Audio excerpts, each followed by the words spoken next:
In 1943, the skies over Europe were ruled by the Luftwaffe. The German pilots, experienced, confident, and often ruthless, believed that no enemy aircraft could match their skill or the quality of their machines.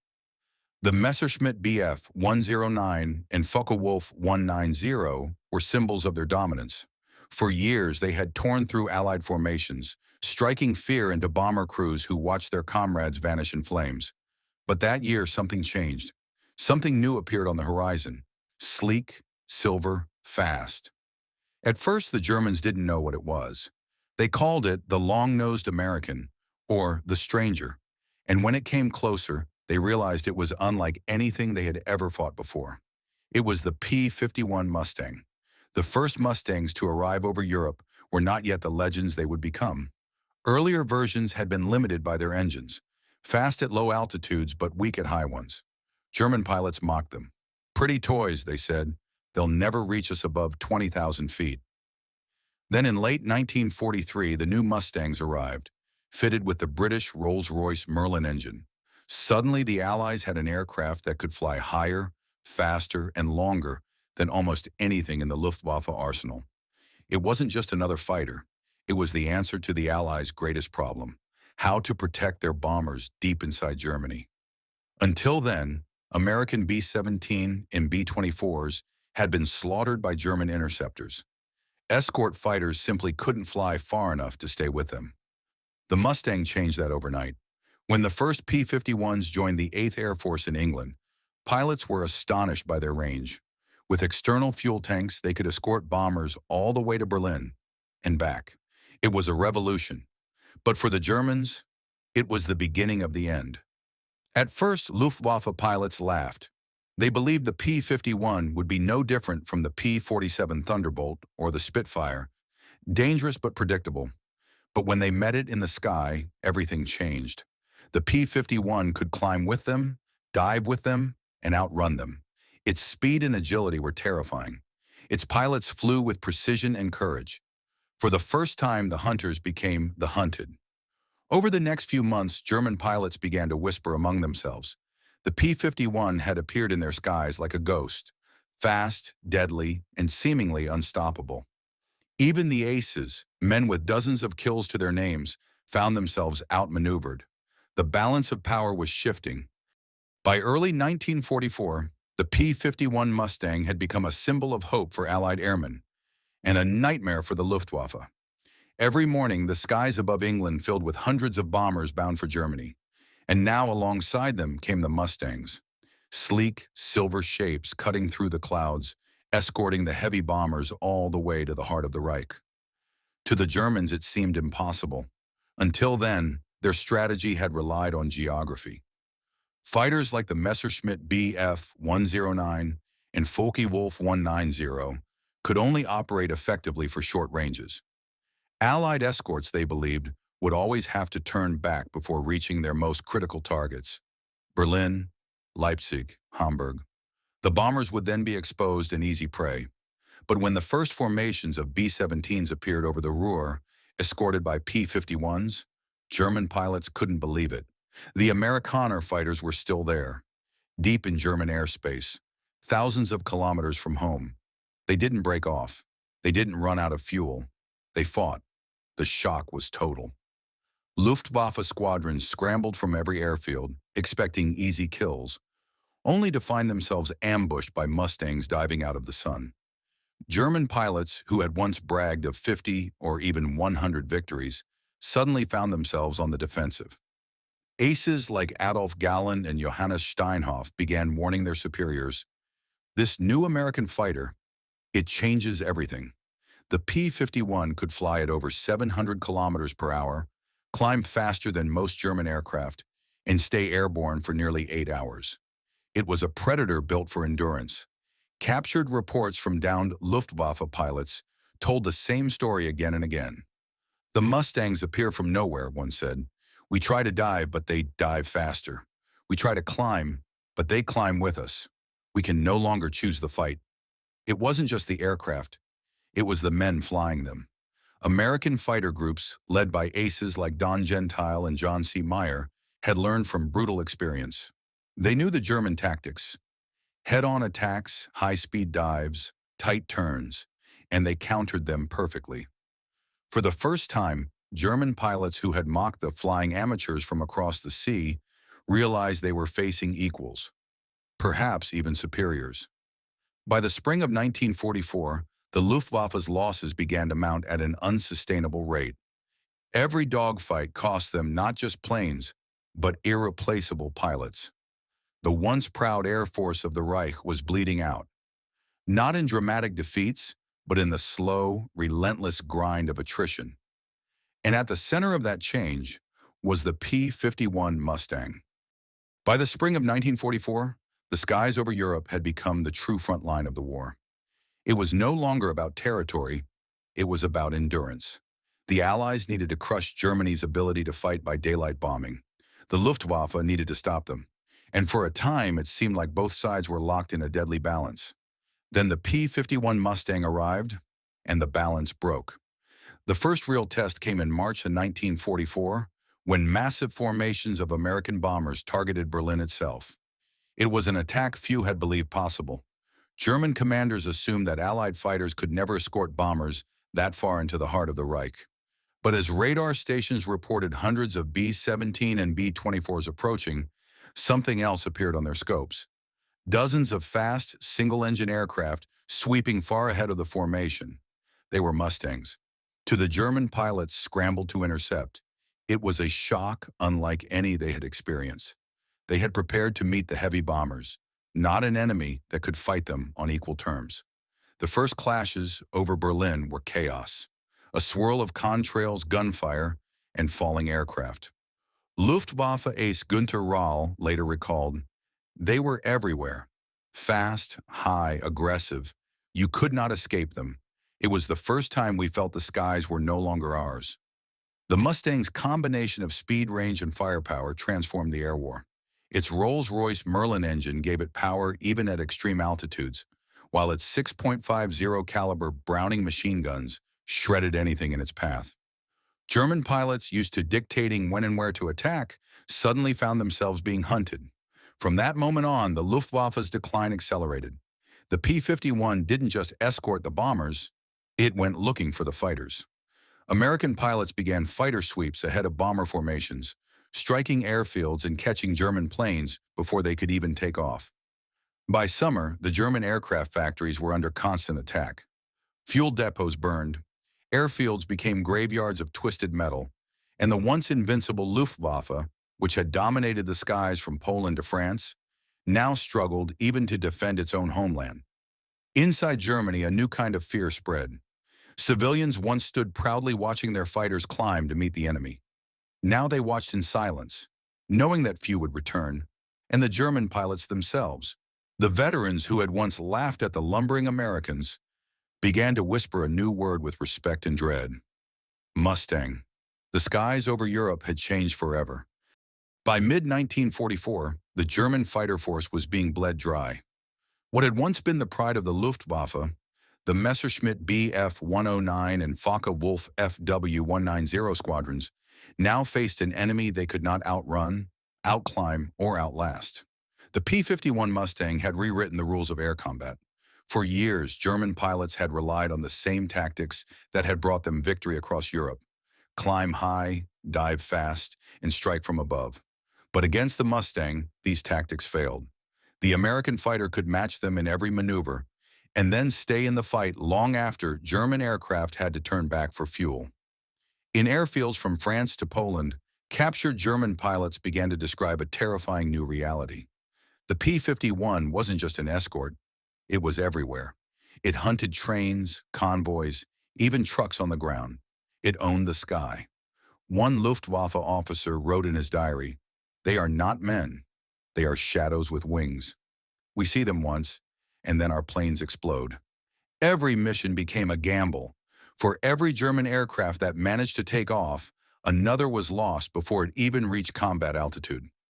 American Mustangs prowled at 20,000 feet, diving like hawks on any target that dared appear.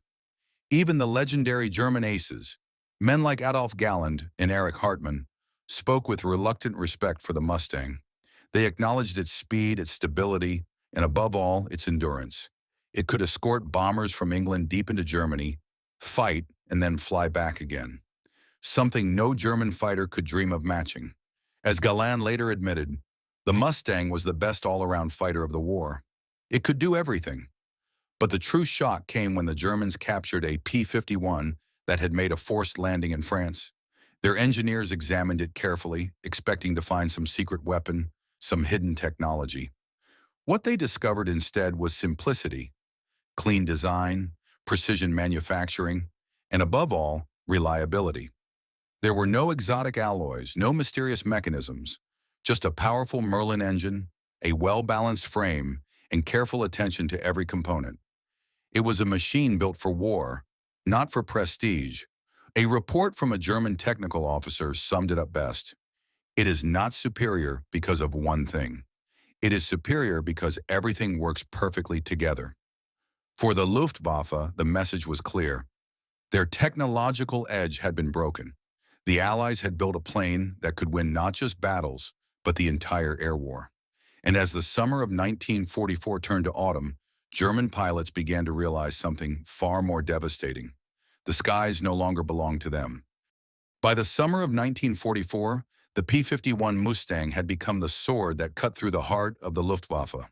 What had begun as a fighter escort had turned into the undisputed master of the European skies. The German high command could not ignore it any longer. Pilots returning from missions over France and the Ruhr reported the same story. Their formations were torn apart by enemy fighters that dove from the sun, struck with deadly precision, and climbed away before a counterattack could even begin. These were not Spitfires. These were not Thunderbolts. These were Mustangs, sleek, fast, relentless. The Luftwaffe had underestimated the Americans for years. German engineers had mocked their aircraft as overbuilt, heavy, and crude. But now, with every destroyed Me-109 and every shattered FW-190, they saw the truth. The Americans had built a machine that balanced everything: speed, range, firepower, and durability in perfect harmony. In August 1944, a P-51D was captured nearly intact after a forced landing in Holland. It was sent to the Luftwaffe's top test center at Rechlin for analysis. German engineers and pilots gathered around the aircraft with fascination. They had heard the legends. Now they could see for themselves. When they examined the Mustang, the first thing that struck them was the engine. The Rolls-Royce Merlin, built under license by Packard in the United States. It was powerful, but also efficient, giving the plane the range to escort bombers deep into Germany and back. To the Germans, whose own high-performance engines often required constant maintenance and precise handling, it was shocking how rugged and reliable the Mustang's power plant was. One Luftwaffe engineer reportedly said, "It is like they built a racing horse that can also pull a plow." The cockpit was another revelation. It was simple, clean, designed for clarity under pressure. The Germans were used to cramped, complex layouts, switches scattered, gauges crowded. The Mustang's controls were straightforward, built for pilots who might only have months of experience. Everything about it screamed efficiency. But what truly surprised the test pilots was the way it flew. Once airborne, the Mustang was smooth, steady, and agile. Fast in the climb, deadly in a dive, and remarkably stable at high speed. It was not just a machine of war, it was a pilot's dream. One German pilot who flew the captured P-51 wrote afterward, "It has no weakness.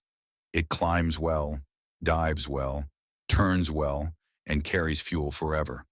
It is not the best in one thing. It is very good in everything. That is what makes it unbeatable." For a Luftwaffe that had once laughed at the American flying tractor, this realization was devastating. The Mustang represented something the Germans could no longer match. Not just engineering, but industrial discipline and vision. By late 1944, the laughter had vanished. The men who had once mocked the Americans now spoke of them with a mixture of fear and admiration. The Mustang had rewritten the rules of the air, and the Luftwaffe knew it. By autumn of 1944, the P-51 Mustang was more than a fighter. It was a force of nature.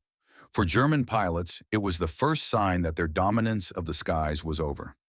Day after day, Formations of silver Mustangs swept across the horizon, escorting bombers deep into the heart of the Reich. No Luftwaffe base, no train line, no airfield was safe. The Mustang's long range changed everything. Before, German pilots could ambush Allied bombers and retreat home safely. But now when they climbed to meet the incoming waves, they found the skies already filled with P-51s waiting for them, above, below, and behind. The hunters had become the hunted. Veterans who had once bragged about easy kills over unescorted bombers now faced death every time they took off. The American escorts flew in disciplined formations, using radio coordination and altitude advantage to strike with precision. Their aggression shocked the Luftwaffe. This was not the cautious, methodical air force they had expected. Even Germany's most experienced aces, men like Adolf Galland and Walter Dahl, began to speak openly about the Mustang's superiority. In internal Luftwaffe reports, Galland described the P-51 as a masterpiece of balance and endurance, admitting that its combination of speed, range, and stability gave it control of the air war. The psychological toll was immense. Pilots at airfields from France to East Prussia watched as squadrons of Mustangs appeared without warning, strafing runways, fuel depots, and parked aircraft. For many, it was not a question of fighting back. It was a question of surviving the next sortie. At the Ressland Testing Center, German engineers were still studying the captured P-51. Each flight confirmed what they already feared. It was not just fast, it was efficient. Its laminar flow wing design gave it low drag and high speed at altitude, while its Merlin engine provided smooth, consistent power. The engineers compared it to their best aircraft, the Focke-Wulf 190D and the Messerschmitt Bf 109K. The Mustang wasn't always faster, but it could fly farther, climb longer, and fight on its own terms. When the German fighters had to turn back for fuel, the Mustangs were still in the air. By the end of 1944, German test pilots admitted that the Mustang had achieved what the Luftwaffe could not: complete air superiority through endurance and adaptability. Even as factories churned out new models of Me-262 jets and late-war 109s, the Mustang ruled the skies. One pilot who tested it summarized the truth in a single, haunting sentence: "The Mustang has no fear. It can fly anywhere, fight anyone, and it never seems to run out of sky." The Luftwaffe, once the pride of Germany, was being torn apart, not just by bombs, but by a machine that embodied the American way of war: relentless, practical, and unstoppable. By early 1945, the P-51 Mustang had become a symbol of inevitability. It wasn't just another Allied aircraft. It was the shadow that followed every German pilot into the sky. The Luftwaffe, once so confident in its aces and machines, now faced an enemy that could outfly, outlast, and outthink them. The German pilots had once laughed at the idea of an American long-range escort fighter. They believed it was impossible, that no single-engine aircraft could fly from England to Berlin and back again while fighting the entire way. The Mustang proved them wrong. Its long-range fuel tanks gave it an operational reach that defied logic. Every time the bombers appeared over Germany, the silver P-51s were already there, diving through the clouds, slashing across formations of Messerschmitts and Focke-Wulfs. The airfields that once served as safe havens for the Luftwaffe became death traps. Pilots would take off under fire, chase before they could even form up. The Germans began calling the P-51 Der Lange Arm, the long arm. It was a fitting name. The Mustang reached places the Germans had thought untouchable: rail lines in Bavaria, airfields in Austria, fuel convoys on the move. Nowhere was safe. Even jet pilots flying the revolutionary Me-262 found the Mustangs waiting for them as they landed. The Americans learned to patrol airfields, catching the jets when they were most vulnerable. The Luftwaffe's last technological hope was being crushed not by superior machines, but by persistence and control. Inside Germany's test facilities, engineers kept analyzing their captured P-51. They marveled at its simplicity. It wasn't invincible, it just made sense. The parts fit together easily, the systems were reliable, and it could take damage without falling apart. The Mustang was a product of discipline, not extravagance. One German report noted, "It is not the perfection of design that makes it strong. It is the perfection of purpose." Even German aces began to respect the aircraft they once mocked. Oberst Johannes Steinhoff, one of the Luftwaffe's most experienced pilots, would later admit that the P-51 was a near-perfect balance between speed, agility, and stability. He said it felt as if the aircraft was made for combat, not competition. As the Allied bombing campaigns intensified, the P-51 became the spearhead, clearing the skies for B-17 and B-24, breaking German resistance from above. The pilots flying them were young, confident, and well-trained, supported by an industrial machine that never seemed to stop. For the Germans, the Mustang represented something far greater than an enemy aircraft. It symbolized the industrial and organizational power of a nation that could produce excellence on an unimaginable scale. The war in the air had become more than a contest of pilots. It was a contest of nations, of ideas, of endurance. By the time 1945 dawned, the Luftwaffe's laughter had long faded. In its place was silence, the kind that follows understanding. By the spring of 1945, the skies over Europe no longer belonged to Germany. The Luftwaffe, once the most feared air force in the world, was in ruins.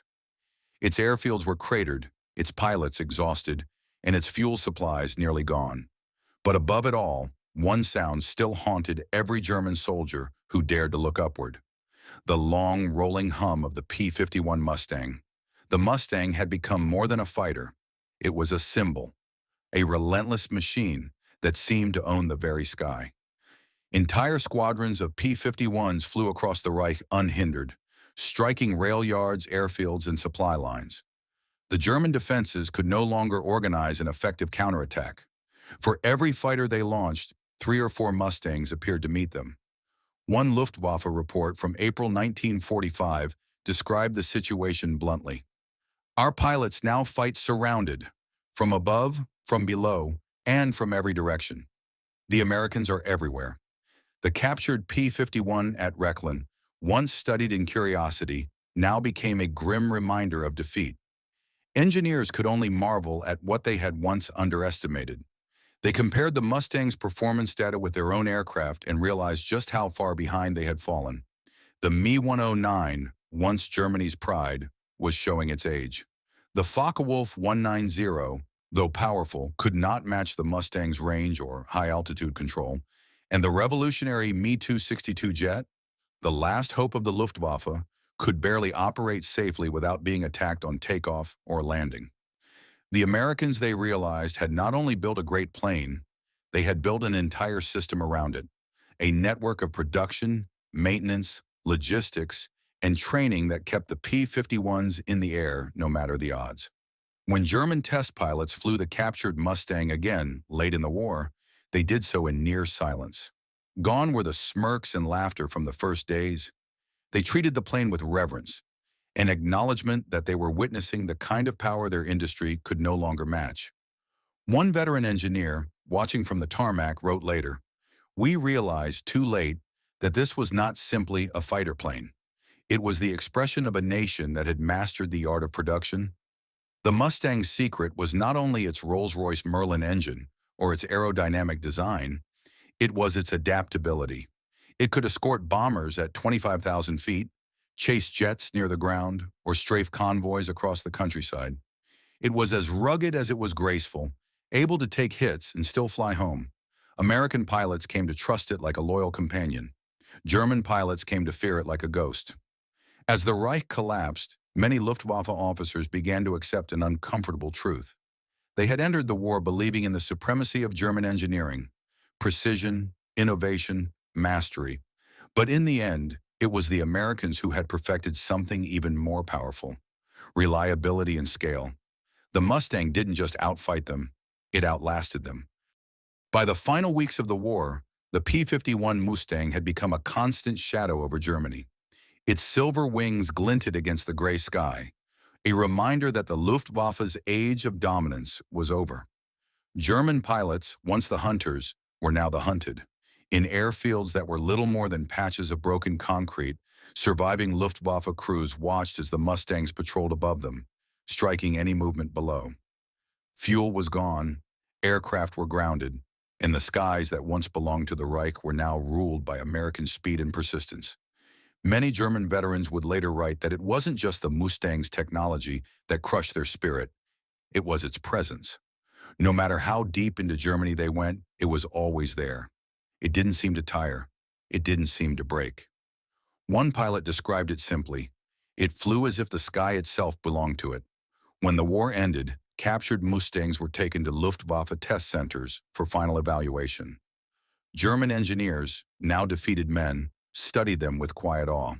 They noted the simplicity of maintenance, panels that could be removed with a few screws, engines that could be replaced in hours, and construction so efficient that repairs were almost effortless. They compared it to the complexity of their own designs. Intricate, precise, but fragile.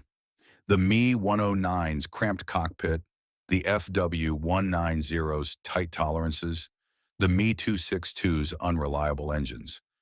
All of it felt like a monument to over-engineering. In one report recovered from the Rechlin Testing Center, a German officer wrote, "The American aircraft is built with the understanding that war is chaos. Every part of it expects damage and survives it." To the Germans, that was revolutionary. They had designed for perfection. The Americans had designed for endurance. And endurance had won. Former Luftwaffe pilots were even more candid. They admitted that the Mustang had destroyed not only their air superiority, but also their pride. Some remembered laughing when the P-51 first appeared in 1943, calling it a toy with too much range and too little soul. 2 years later, that toy escorted Allied bombers over Berlin and strafed German jets before they could lift off. One veteran pilot confessed years later, "The first time I saw a Mustang dive from the clouds, I knew we had lost the air war." What shocked the Germans most, even after defeat, was how adaptable the Mustang had been. It wasn't just a fighter. It was a symbol of how far American industry could go, taking a modest prototype and turning it into a legend within 2 years. It embodied a kind of ingenuity that could outproduce, outfly, and outlast even the most refined designs of Europe. And in that revelation lay the truth of the air war. The Germans had fought for mastery, but the Americans fought for dominance, and they achieved it through relentless efficiency. By 1945, even the most devoted Luftwaffe engineers could no longer deny it. The sky, once ruled by the Messerschmitt and Focke-Wulf, now belonged to the Mustang. When the war ended and the last P-51s returned to their bases, the sky over Europe fell silent. The once furious air battles that had filled the heavens were replaced by the quiet hum of rebuilding. But for the German pilots who survived, the Mustang would forever remain a symbol, not just of defeat, but of revelation. Many Luftwaffe officers who tested captured Mustangs after the war could not hide their admiration. They marveled at its combination of range, speed, and rugged simplicity. The Rolls-Royce Merlin engine, built under license in America by Packard, had turned the P-51 from a capable aircraft into a masterpiece. It could escort bombers from England to Berlin and back, something no German fighter had ever achieved. In reports written in the months after the surrender, German engineers described the Mustang as the perfect marriage of power and purpose. They noted that it was not overloaded with complexity, nor fragile like their own late-war jets. Everything had been designed to work and to last. To the Germans, who had prided themselves on technical superiority, this was difficult to accept. They had poured their genius into marvels like the Me-262 and the Ta-152, machines of breathtaking performance, but built in too few numbers and plagued by shortages of fuel, time, and luck. The Mustang, on the other hand, represented something greater than design brilliance. It represented production power. The ability of American industry to take an idea and multiply it across thousands of factories, turning steel and sweat into dominance of the air. One captured German engineer reportedly said, "They built them faster than we could shoot them down." After the war, several former Luftwaffe pilots were invited to fly the Mustang under Allied supervision. Men who had once sworn to destroy it now climbed into its cockpit with quiet respect. They discovered its gentle controls, its balance, its speed. Some even admitted it was the finest aircraft they had ever flown. One ace, after landing, simply said, "I understand now why we lost." In time, the P-51 Mustang became more than a fighter. It became a legend, the symbol of an era when courage met innovation, and when engineering simplicity triumphed over complexity. Even in Germany's post-war aviation schools, it was studied not with bitterness, but with admiration. The lesson was clear. A weapon's greatness does not lie in perfection, but in reliability, adaptability, and endurance. Decades later, surviving Luftwaffe veterans still spoke of the Mustang with awe. They remembered the flash of silver in the sky, the distant hum before the attack, the feeling of helplessness as the P-51s dove from above. It had been the sound of the war's turning point, the moment when the hunters became the hunted. One of them, reflecting in old age, said, "The Mustang was not just an airplane. It was the end of our Air Force and the beginning of a new kind of war." The laughter that once filled Luftwaffe mess halls when they spoke of the clumsy American planes had long since faded. In its place remained silence and respect. For when the Mustang came, the skies of Europe changed forever. If you enjoyed this video, don't forget to like, comment, and subscribe for more World War II stories.